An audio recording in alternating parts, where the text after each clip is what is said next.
Terima kasih. Assalamualaikum warahmatullahi wabarakatuh.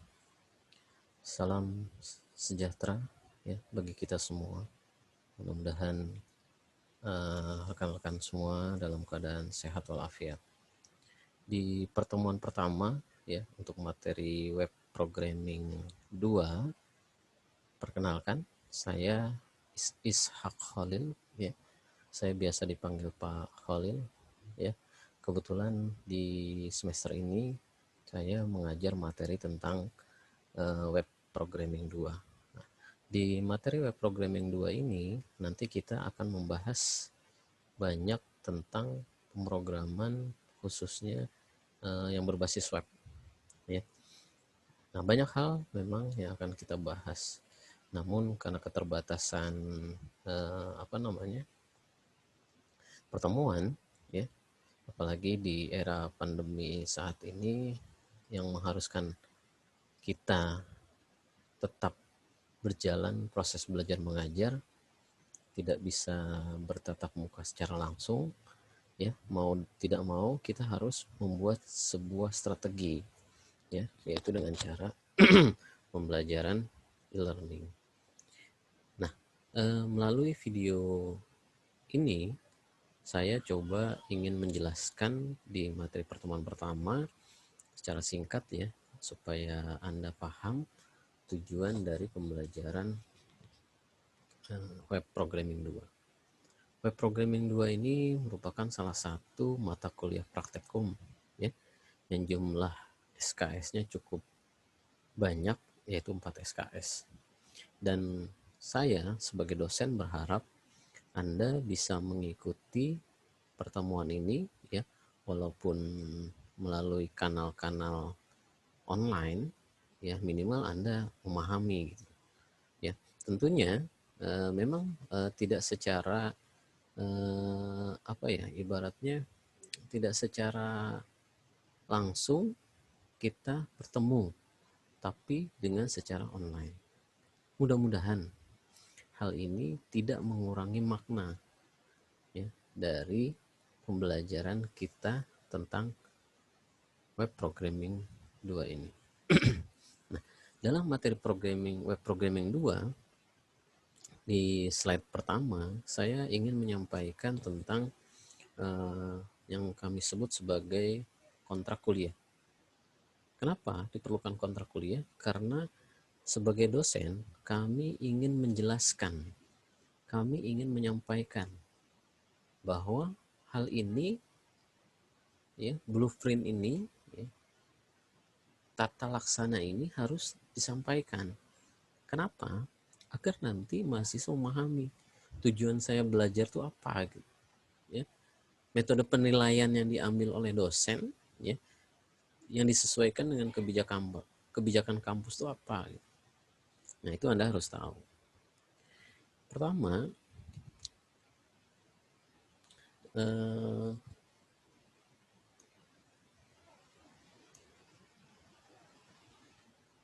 di pertemuan ini saya ingin menjelaskan tentang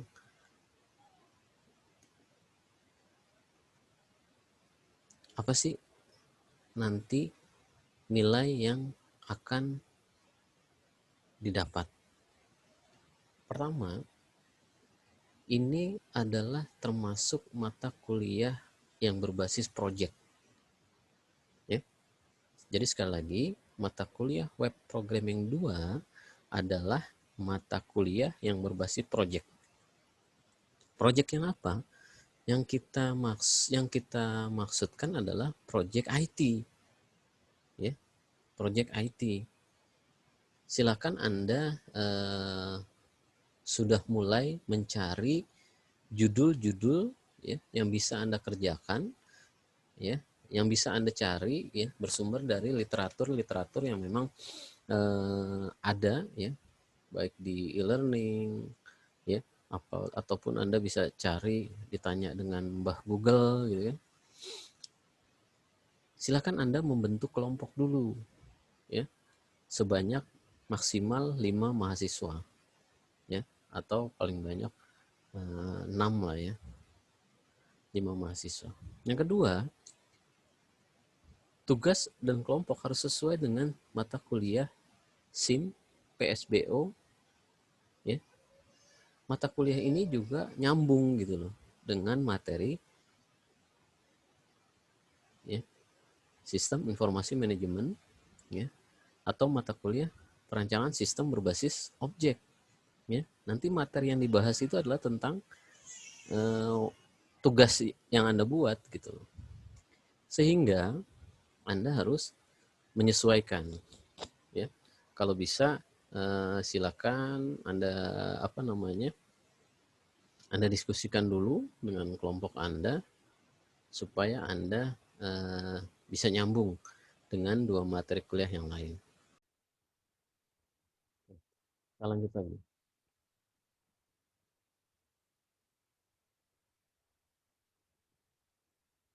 Nah, pada pertemuan ini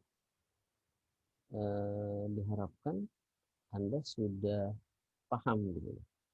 Dan kalau memang nanti belum paham, ya, Anda bisa berdiskusi dengan saya di grup WA atau kita gunakan forum chat, ya, yang ada di learning. Selanjutnya, bentuk program atau bentuk tugas project adalah membuat sebuah aplikasi web, ya, dengan menggunakan framework Code Igniter atau yang kita sebut dengan CI. Ya. Nanti di situ ada kebutuhan end user, ya. End user itu kan dibagi menjadi admin, ya, atau end user atau pengguna biasa. Aplikasi berbasis web ini nanti akan dipresentasikan pada pertemuan 13, 14, dan 15. Ya. Selanjutnya, aplikasi web ini silahkan Anda boleh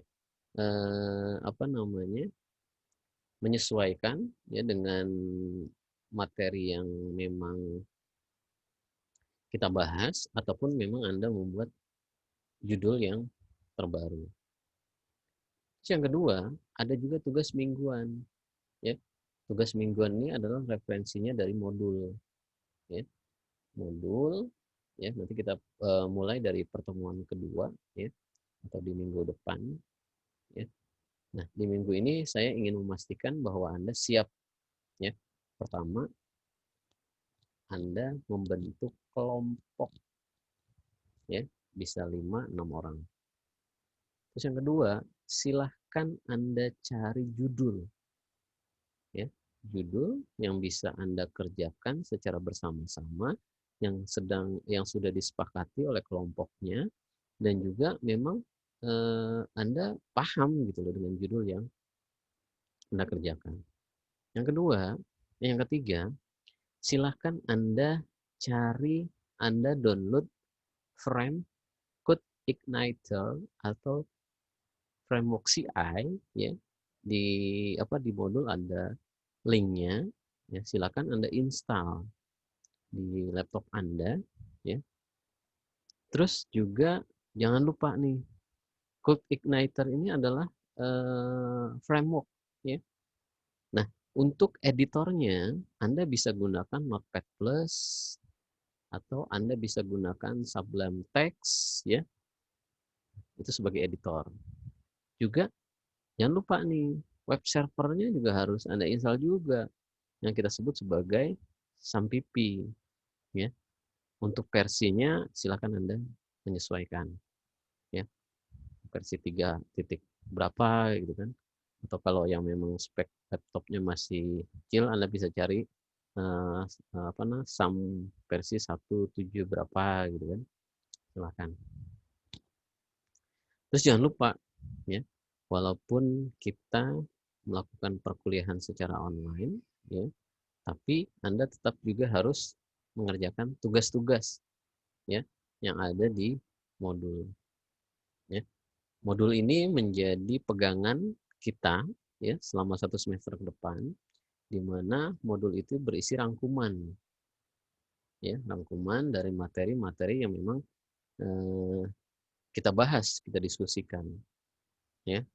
Modulnya seperti ini, ya. Silakan Anda download ya di student ya.